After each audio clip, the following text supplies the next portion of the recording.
The back to school week was started as a chance for coaches and athletic staff and the athletic department as a whole to go over and visit Harvard Yard and experience life as a student athlete here in the classroom.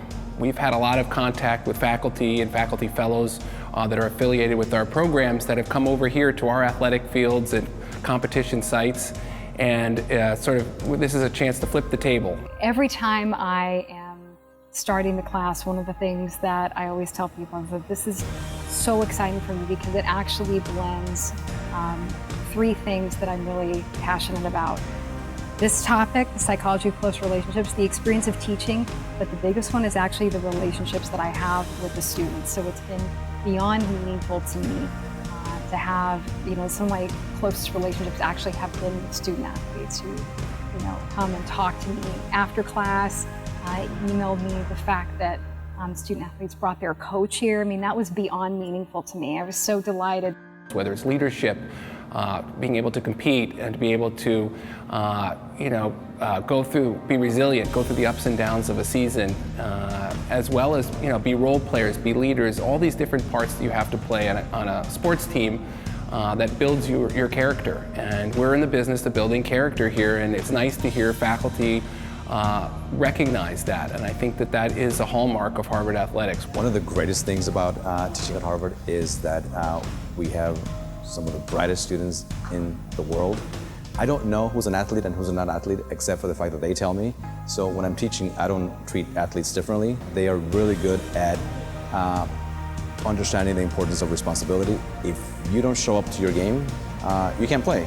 So athletes are remarkably good at turning things in on time. I'm not asking for exceptions because I know that in the field, right, on the pool, on the ice, right, you have to show up, otherwise you don't get to score.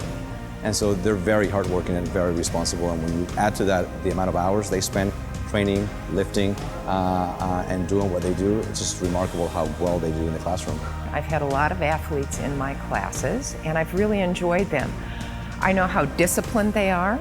Music takes discipline, athletics takes discipline, there's a lot of teamwork in music. Well, I think that being on a team must be something like being in a band, and that means you have to have the overall good of the sound of the ensemble on your priority list. Not everybody's going to be the soloist at every given time, and the soloist often depends on the teamwork of the accompanying musicians, and I see that very much in the way athletes work together. We take special pride in how we do athletics here at Harvard. I mean, it's in its proper context.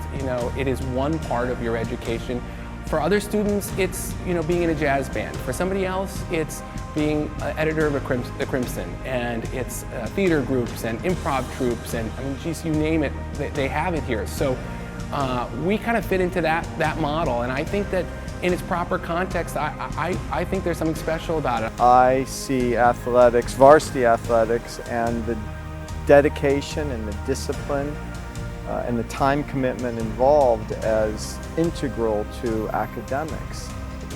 What I do as a teacher and a writer is fundamentally a craft that requires a lot of repetition, immense immersion into the subject, complete dedication, huge time commitment, and that's what every athlete experiences in their craft as well.